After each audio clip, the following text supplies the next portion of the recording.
महाभारत का युद्ध धर्म और अधर्म के लिए कौरवों और पांडवों के बीच हुआ था।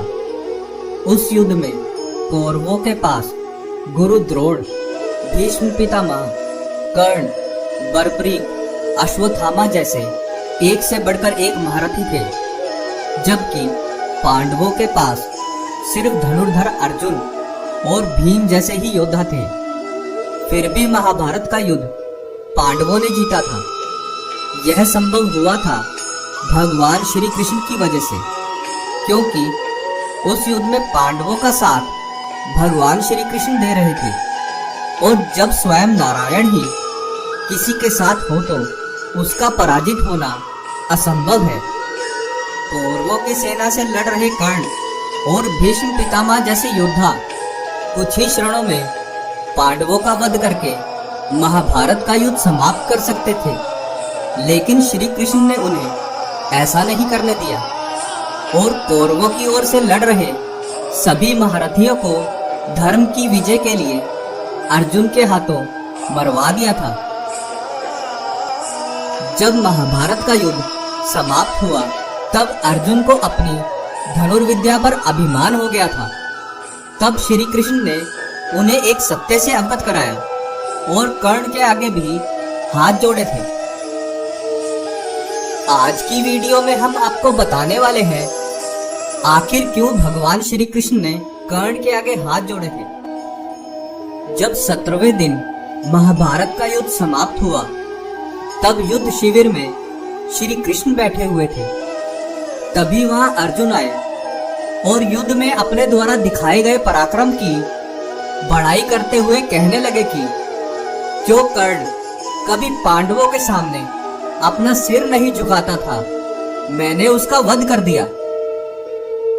जो अपने आप को सर्वश्रेष्ठ धनुर्धर कहता था, वह मेरे सामने नतमस्तक हो गया और अपना धनुष भी नहीं उठा पाया।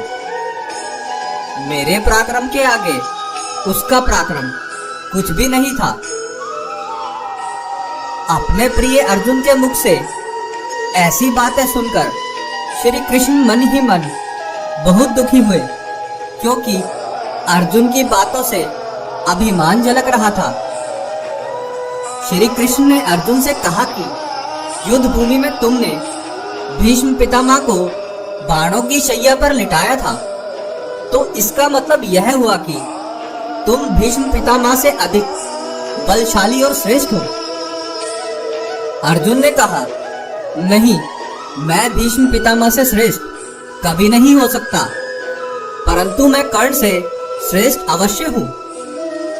और उदाहरण दिया कि युद्ध भूमि में मेरे बाणों से कर्ण का रथ 25 से 30 कदम पीछे हट जाता था, लेकिन कर्ण के बाणों से मेरा रथ मात्र 1 या 2 कदम ही पीछे हटता था। तो अब आप ही बताइए कि हम दोनों में से श्रेष्ठ कौन हुआ। श्री कृष्ण ने कहा कि कर्ण तुमसे श्रेष्ठ हुआ। अर्जुन को श्री कृष्ण के मुख से यह बात सुनकर बहुत आश्चर्य हुआ और उन्होंने कहा कि हे माधव, युद्ध के दौरान भी आप कर्ण की ही प्रशंसा कर रहे थे और अभी भी आप उसे ही मुझसे श्रेष्ठ कह रहे हो। आपने मेरे शौर्य की प्रशंसा नहीं की, ऐसा क्यों? श्री कृष्ण ने कहा कि तुम्हारे रथ में स्वयं नारायण यानी कि मैं बैठा था और महाबली बजरंगबली भी विराजमान थे, फिर भी कर्ण के तीरों से तुम्हारा रथ 2 कदम पीछे हट जाता था। अगर तुम्हारे रथ में हम दोनों ना होते तो तुम्हारा रथ कर्ण के तीरों से तिनके की भांति बिखर जाता। और अगर तुम सोचते हो कि कर्ण का वध तुमने किया है, तो यह तुम्हारी गलतफहमी है। तुम्हारा अहंकार है जिस वजह से तुम सत्य नहीं देख पा रहे हो, क्योंकि कर्ण का वध तुमने नहीं बल्कि परशुराम के दिए गए श्राप की वजह से हुआ है। उन्होंने कर्ण को श्राप दिया था कि तुम मेरे द्वारा सिखाई गई विद्याओं का युद्ध में उपयोग नहीं कर पाओगे। युद्ध के मैदान में जब तुम्हें सबसे ज्यादा जरूरत होगी उसी क्षण तुम अपनी युद्ध कला और मंत्र भूल जाओगे। और हुआ भी ऐसा ही। इतना ही नहीं, जब युद्ध प्रारंभ होने वाला था तब मैं कर्ण के पास यह प्रस्ताव लेकर गया था कि वह कौरवों की ओर से अधर्म का युद्ध न लड़े, बल्कि पांडवों की ओर से लड़कर धर्म का साथ दे। परंतु उसने मेरा प्रस्ताव यह कहकर ठुकरा दिया कि दुर्योधन मेरा सबसे अच्छा मित्र है।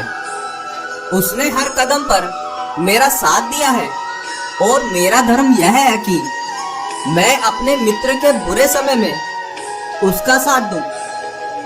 कर्ण ने कौरवों की तरफ से युद्ध लड़कर दुर्योधन से अपनी मित्रता निभाई और युद्ध के दौरान अपने प्राण निछावर करके धर्म का साथ भी दिया। अब तुम स्वयं बताओ, तुमने कर्ण का वध कैसे किया? और कर्ण ने ये जानते हुए भी अपने कुंडल और अपना कवच दान कर दिया कि उसके बिना वह युद्ध में पराजित हो सकता है। तो तुम ही बताओ, तुम कर्ण से श्रेष्ठ कैसे हो सकते हो? इतना कहकर भगवान श्री कृष्ण कर्ण को याद करते हुए हाथ जोड़कर नतमस्तक हो गए। आशा करते हैं कि हमारी आपको काफी पसंद आई होगी। लाइक, शेयर और सब्सक्राइब करें। धन्यवाद।